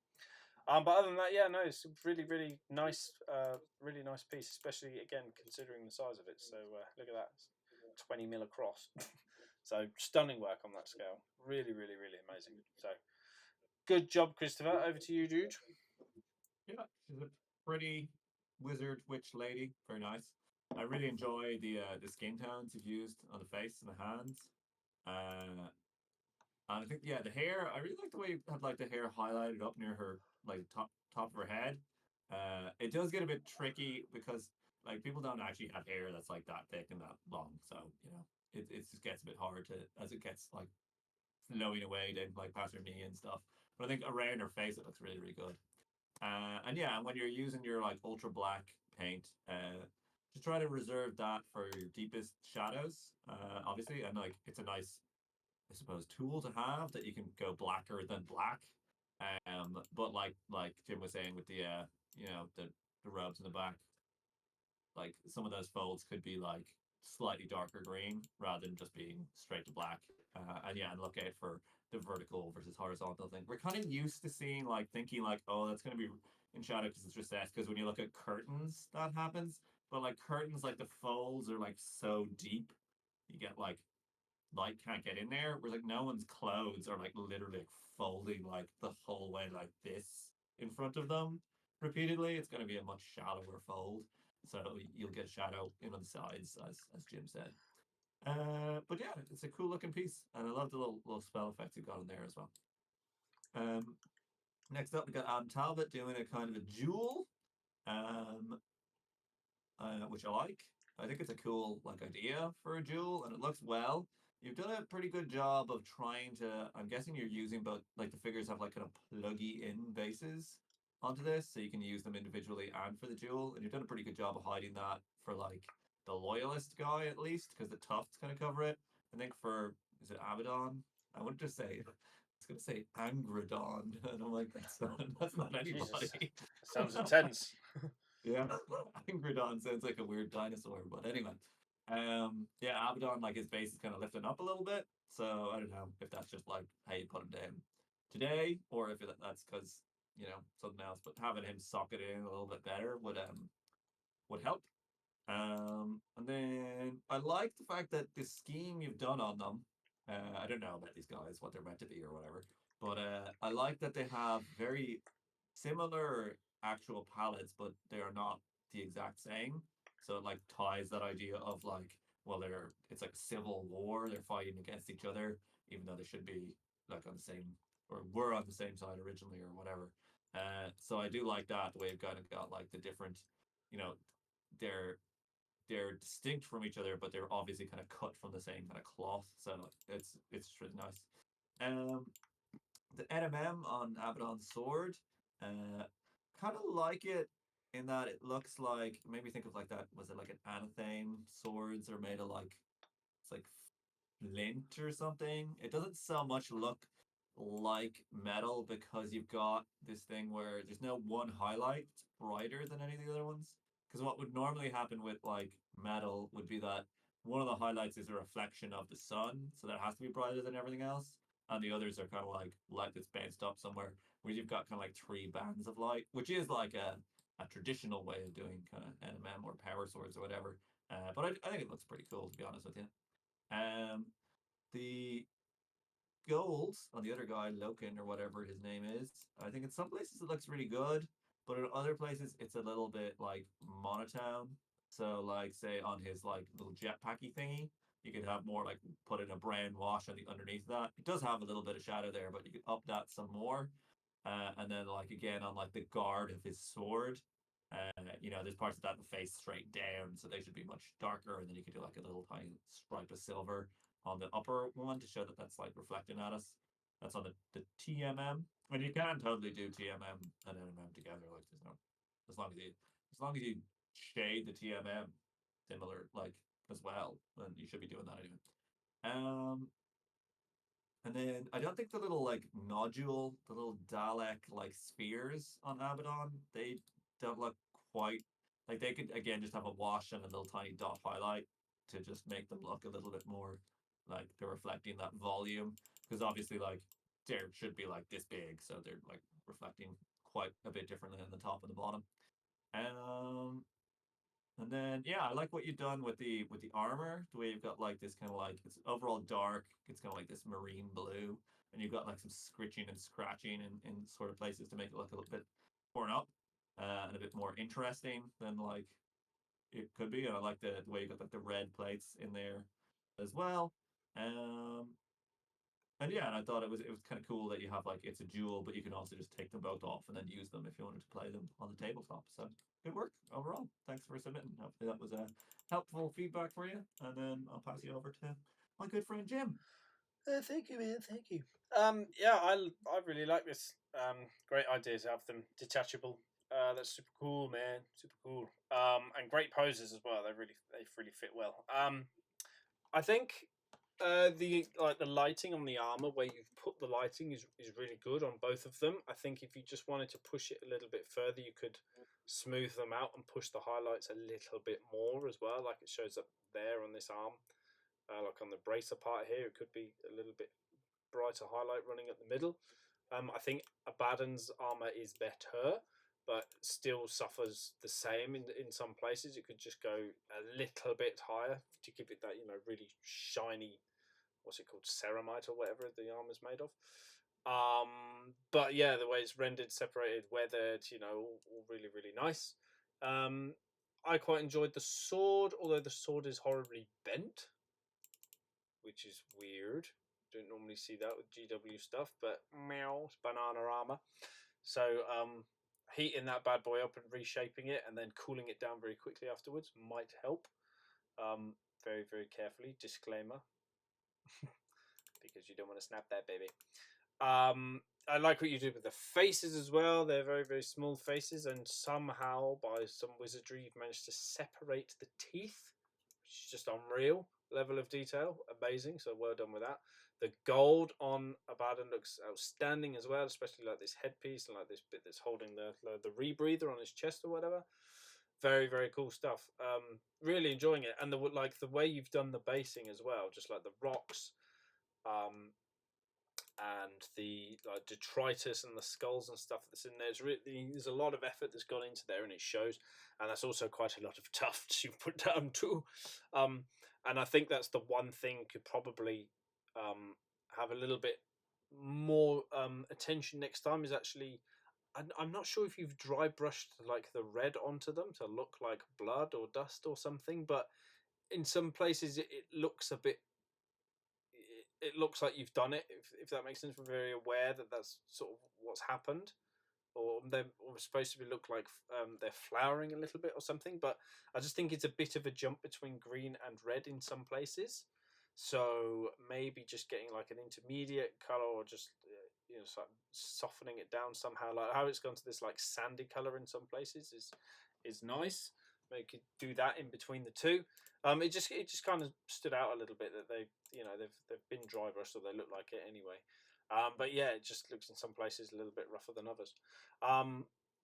Great work on this cloak, but I think I think it's a transfer on the back or a freehand. You could shade and highlight that to sort of follow the lines in the cape as well. That would be a nice touch because it's kind of sitting a bit flat as it is. And I think that's about all I had, to be honest. Yeah. Great tiny details across it. The eyeballs and all the little divots and dents and stuff like that is really good, and it's a really cool looking chainsword as well. Very nice. So enjoying that too. And yeah, as Matt said about the display base and settling Abaddon down a little bit more, I agree with this too. But nice one, Adam. Thank you very much. Please come again.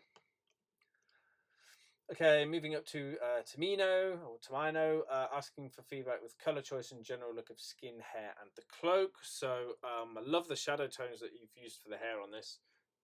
Looks really cool, very interesting. That kind of blue tone, but with a sort of blonde hair color. I think that really works. That's a beautiful contrast. I think that works really nicely. I think you could just push the contrast, the highlight contrast on the hair, all of it. So the beard and the moustache and the hair. I'd leave the eyebrows as they were. If you watched the last review I did with the really bright eyebrows on the bust, never looks right if you highlight eyebrows really brightly. So yeah, just take the highlights up on the hairs. I think that'd be cool. Skin looks really good. Like the red tones on the elbows and like cheeks. You could maybe ready his nose up a little bit more, like in this sort of direction, just a little bit. That would be cool. I do think you could also get some more sort of specular highlights on the muscles as well. It's great tones that you've used, great shadow that you've got going on. It's not islanding or anything. You've even got some kind of veins picked out, I think, in some places. So that's really, really groovy. I think you could just push the highlights a little bit more. And then on the back of it, it's a lot more, we can see a lot more brush strokes. It's not as smooth on the back. Please try and smooth those out and bring that to the same sort of standard that's on the front. This is much more realistic and smooth. You've got to carry that through across the whole thing, baby. What was the other thing? Was it the fabrics as well? Wasn't it? Was that the other thing? Got to go back now. Skin, hair, and the cloak. Oh yeah. Back to the back. Yeah, I think the cloak is kind of a bit scratchy in texture, to be honest. It's nice that it's there, but I think it needs to be kind of a lot more and thinner brush strokes, and it's obviously at this scale that's incredibly difficult to do. And then glaze it all back together to sort of bring it all into one. These kind of look like they're sort of sitting on top of each other, and we're aware that it's kind of painted on texture. So they just need bringing together a little bit. I love how you've got the highlight going across there, and then it falls to shadow here. That's really, really cool. I just think you need to do a little bit more just to kind of bring these scratches together. That would be really nice. Same for the leather as well. It's kind of, it needs to go a little bit higher on the ridges that are facing up than on the bottom. As you see, they've got sort of the same level of this texturing across all of the leather. So treat it as a volumetric highlight at the same time as well. And I think you'll be in a really good place. Ironically, from the back, like your brightest highlight is down here, but in his waist, and it should be up here, like in the skin, across the shoulders, hair, top of the weapon, sort of thing. So your highlight is like resting down there, and the brightest highlight on the front is probably in the metals again, somewhere near the middle of the mini. So you need to bring the highlights on the hair, on the head, like just underneath the hair. The T section across the face. Bring the attention back to the face that way. I love the effect that you've got on the hammer. That looks really awesome. Graining going on the wood. Some sort of jade stone or something with possibly some sort of glowing effect going on with it. It looks really, really nice. So many things going very, very well. So yeah, hopefully that helps Tamino. Thank you very much. I'll pass you over to Matt now. Yeah, to just reiterate what Jim said, I really love that blue shadow town where it looks like he's standing in this kind of blue cave and the light's like bouncing off, so everything's like got that blue light, and the fact that it ties in with his kind of blue green tones in his hammer. The hammer looks amazing, and then having that yellow highlight on the beard just makes it look so interesting and cool. Pictures for me look extremely dark, so it's a little bit hard to kind of judge. Um, it looks like the shadows in the face could be, for me, like lighter, especially under his cheekbones and like just in his forehead. And I think, as Jim said, having a higher highlight as well for like where he's balding, get them. But again, that could be the photos, so it's a little bit hard to say. It's a very, very cool looking piece though overall. So thanks for submitting. Hopefully that was helpful to you. And then we have Devin Cleaver with this witchy lady. I saw whips of this throughout the month. I think you kind of had to fudge it together for last minute for a painting competition. So pictures wise, your pictures have better lighting, but are out of focus, and the competition pictures are like really overlit. So it's kind of hard to tell. Like, I like the extreme contrast in the competition pics, but I'm not sure if that's how much of that is because their lights are so strong, if you get me. So I'm just gonna give you my best guess. Yeah, I like the way creepy ambience to it. With the cauldron being like the main source of light, she's like lit with this underglow from beneath, and then kind of some sort of blue light from above. It's got a little bit of a vignette kind of feel to it as well. Like you've walked up to this crone's like shack or whatever, and she's like working on a potion. So that's pretty cool. I thought that a few elements of it could be a bit more. Well, again, it's kind of hard to tell. Like in your photos, I definitely think her teeth could be brighter, um, because they just look like they're kind of another part of her face. And then you have the eyeballs at the top, which are kind of like, again, because of the way the lighting is, it makes it kind of hard to read. Uh, but then in the competition picks, it's all kind of blown out. But yeah, I definitely say teeth could definitely be a lot brighter because they're so prominent. Like they stick, they're not like real people teeth. They're sticking out of her face. Like they're protruding out in front of her lips, so they wouldn't be in shadow because of the way they are. Um, her little gem brooch thingy could be a little bit more prominent, but I kind of get what you did there, where you're saying, well, that's purple, so it's going to be darker because the lights are all green.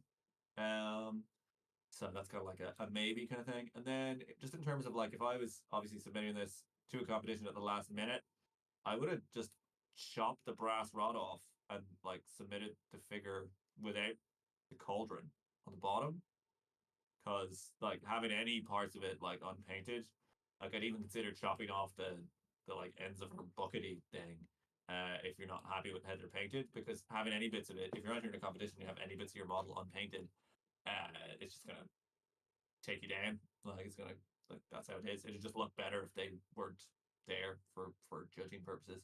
And then it kind of raises sort of questions as well, where like the spikes sticking out of her bow thing, are they in shadow, which is why they're all black, or did you just not get around to painting those either? Yeah, but that's like a kind of a tactical thing, I suppose. Like obviously, I'm sure it's going to look really cool when you get around to finishing off the cauldron and doing this stuff. And I think, did you cut this together yourself to like then print it? I can't remember, but yeah, it's a cool looking piece. But yeah, having unfinished bits on it, just like I don't even know. Like it would have to be like way better than the next piece in order to win a competition. If you're only going on like the parts of it that are painted, and even then, some competitions are probably just going to be like, no, like a piece that's fully painted to a lower standard, they might score it higher, but they might not. Competitions have their own rules, so we can't say anything about them whatsoever. But that's just my opinion. If I was going to a competition, I'd certainly would have just like given it maybe a different plinth, and then you could always stick it back on this plinth afterwards. But it's too late for that now. So good luck in the competition, Jim. Yeah, it's a tricky one, isn't it? I mean, getting it over the line and ruining it, or you know, not going at all. Neither are particularly favourable options. But Mm. for the paint job, I'm going to review it based on the pictures that have come from the competition, because I think the lighting is probably a little bit more favourable there. So I think yes, separating things out is probably the main thing for me. Like where you've got flesh meets fabric, or hair meets flesh, or the necklace jewel and the skulls where they're meeting the flesh. Anything where two elements really are meeting, that you haven't got that sort of dark line separating them, which you'd expect to see. So I think that's pretty much the main thing. I think it would structure the whole piece a lot better and make these lights make more sense that way. And I wasn't sure whether it's green and sort of yellow in this way because the light is coming up from the cauldron. In which case, if that is the case, they've got a couple of problems there. One, that the cauldron, I know, probably not finished, but it would be nowhere near bright enough in this tone. But secondly, she's on a she's on a brass rod, and getting that to sort of like read, as from a matter of perspective, as from the viewer, you've got an item in front of the brass rod, and then you've got her on a brass rod, and it's kind of they're a bit juxtaposed. I mean, if she was integrated within that, she was rising up out of that cauldron, and it was wisps of smoke, and she was this ethereal spirit that's being raised out of the cauldron. I think that would read better than sort of having a backdrop, a model, and then a third item in front of it, which is supposed to be casting some sort of light on her. It's all just a bit.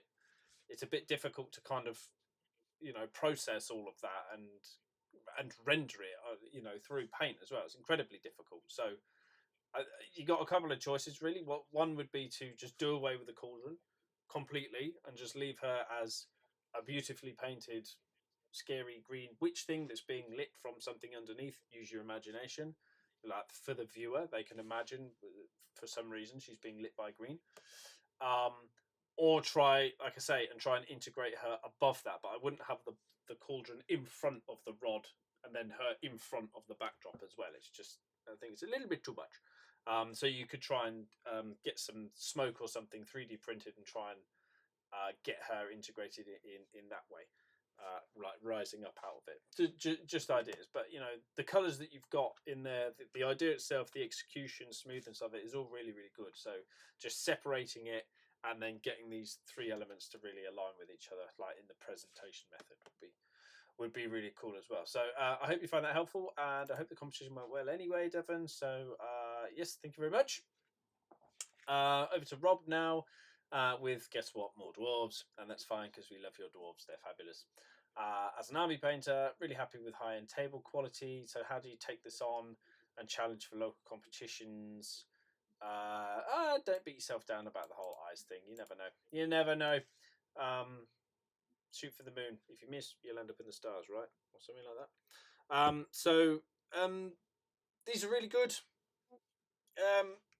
Very well defined, cleanly painted, good volumes on everything, except the metal.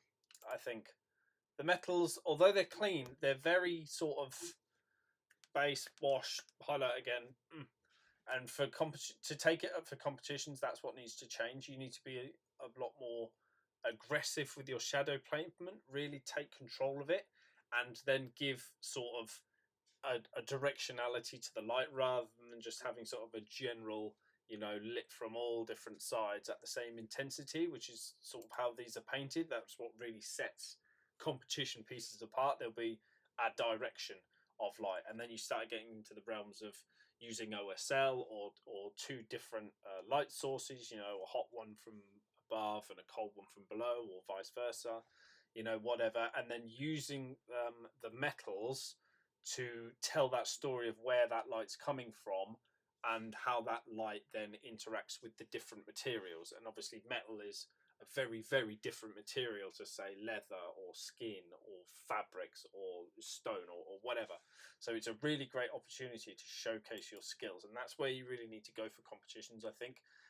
Is explore your skill with painting metals, sir, because you can clearly got a lot of control, like the separation that you've got around sort of the bangles and these details on the sword from this top angle, this this axe from the top, like this separation is beautifully crisp and clean. It's very very nice. Um, the red has got some nice soft travel in it. It's obviously like a woolly thing. It's not highly reflective, but I'm enjoying where the tones are going with that. The fur is classic crap fur cast. It doesn't look good. They never look very good. But one of the cool things you can do with it is to paint a pattern into it. So you could do a band down the middle, or a band across the top, or some sort of brindle pattern. Just vary it up somehow to get a little bit more interest in it. Brighter furs I find often look better than darker furs as well. So maybe experiment with that next time.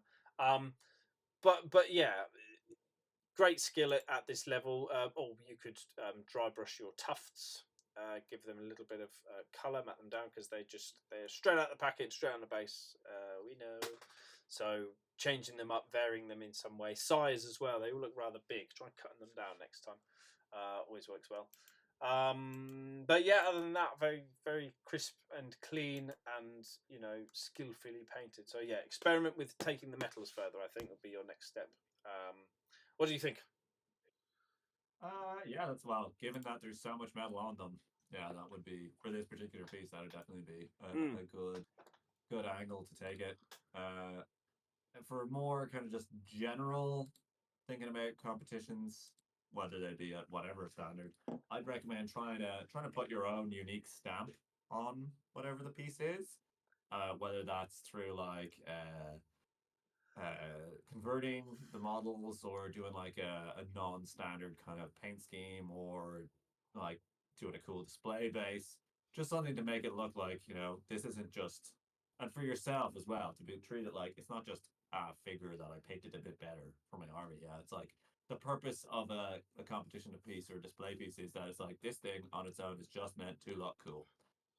It's not a gaming piece. It's only for looking at. So, if this guy was on like you put him on a somewhat bigger base and you put in like a hill in it and you have like a goblin corpse in there, and then you could do like under him is much more shaded, and then like stuff to draw attention to him, and then you have a different head on him, and you do different things.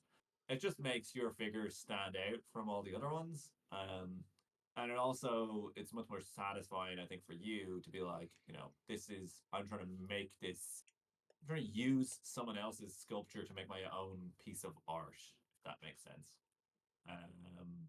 But yeah, so that's not very practical advice, but it's what I would say, just kind of to think about. Change how you think about painting for a competition as opposed to painting for a tabletop or for high tabletop. Like they have a different purpose. So tabletop and high tabletop, it's to they're gaming pieces and they're meant to look good on the table, and you need to move them around on the appropriate size bases. But for a display piece or a competition, you just need to impress people. So think about that. Okay, and then the last piece, Duarte Lima in at the last minute. Model's not entirely done. Shame on you, Duarte. We'll let you away with it this time, but because you only want feedback on the NMM and you said the armor's all done. Okay. Uh, yeah. Okay. So I think the sword looks quite cool. It's like a Gladius, the Spanish one, the longer one. I don't know. But I like the way you've got like different tones in it. Like it's got the sky bits, like you've got a blue midtones, and it's got darker shadows. And I like the way the two different faces of it obviously are different, and then have like a kind of a varied edge highlight. So I'd say the sword is very strong. You could break it up, like have some chips for like the mid ridge of it that look cool, or like out of the edges. But like I'd say it's a very high standard, so I'd be very happy with that. Like even having that green reflection on some of it, like it's nice subtle tones, and it looks very good. The gold on the handle, it's from some angles it looks quite good. From others, it looks kind of like terracotta or something. It doesn't go to shadow. Doesn't go to a deep enough shadow, and it doesn't go shadow fast enough or suddenly enough. And it doesn't have any secondary reflections. And I think generally, I don't know. I'd look into like changing up your recipe for gold because, well, I suppose this is meant to be like bronze, but it's or copper, but it's just a bit too orangey. I mean, that makes sense for copper. Look up his name. Juan Hidalgo has like a really great video where he paints like a Shovel Knight character, and he does it like this kind of copper or bronze armor, and he really gets it to sell well there. Because copper is like kind of trickier because it does like weird reflections where it goes kind of orange and then pink and then white. So yeah, just I would look at that. Chest piece. I think the gold of the chest piece actually looks, or the gold, bronze, the gilt, whatever these bits, looks generally a bit better because it's like smaller, more kind of complicated shapes on like the Medusa head.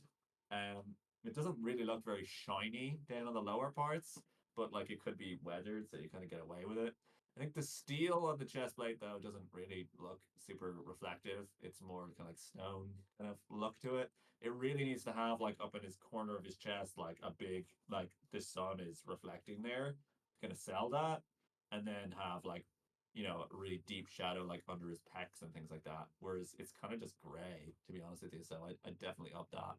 And then the shield. Where's the shield?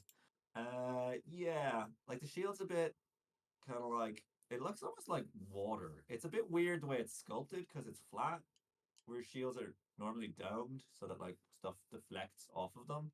Um, and the way you've done I like how you've done the kind of four lights. There are four lights on your shield coming in from the sides, and the way you've done this kind of like metal, kind of like scratchy texture, like it's brushed steel or whatever. I think that's cool.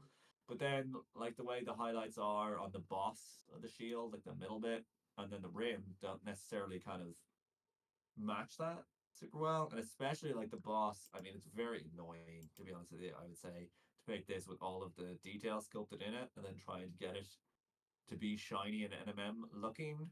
But like, you know, it's a dome.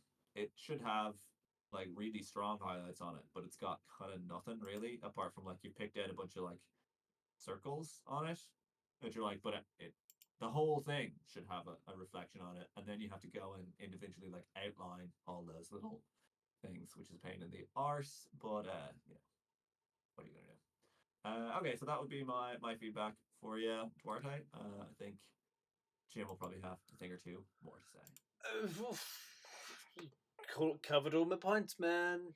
So not much. I love the sword. That's very good. Interference colors, secondary reflections.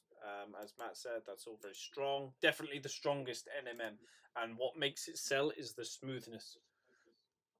100% every time. The reason the best plate isn't doing it is because you've got this kind of stipply or spongy sort of texture, and it's sort of going.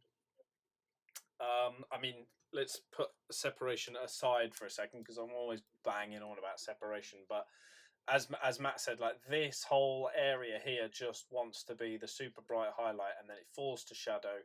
Here it wants to be another massive highlight, and it falls to shadow. Whereas you've kind of gone, it's shaded towards the edge, it's shaded around the edges of all these, and then it sort of, as it gets further away from the gold, it gets brighter, and that just, it's not how the metal would behave.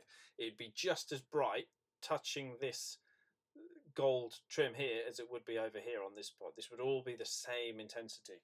So you need to kind of, when you're doing, and this is what I was going to say with the helmet as well, you've based the metal in and then you've gone and picked out the gold. Whereas what you really need to be doing is painting all of the silver first, just ignore the gold completely, paint all of the silver first, and then go back in afterwards and pick the trim out.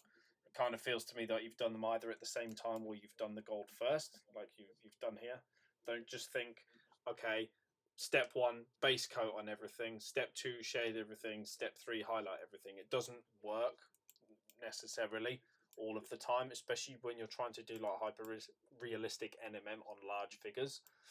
Get the values down sketched first on whatever the main component is and pick out details later. That's the way it's got to be. So, and that's probably not what you want to hear because you've already sort of got to this point, but that's kind of the way it is, man. But yeah, as Matt said as well, just the tone of the gold in some places is a bit funky. In others, I think it works, like as Matt said, exactly. So that is that.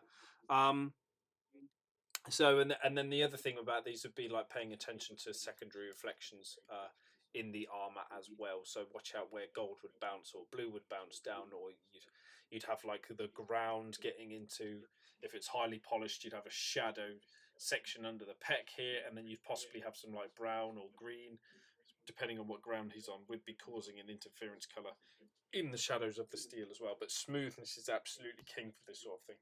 If it's not smooth, it's probably not going to sell very well. So yeah, I hope you find that helpful. It's not an easy thing to do, so keep at it. But this looks like a very cool figure, and it's going to turn out lovely, I'm sure. Like I'd love to see this like with the skin coming along, and you know the rest of the gold picked out, and yeah, it's going to be cool. So look forward to that. Thank you, Duarte, and that's the end, I think, isn't it? Yep.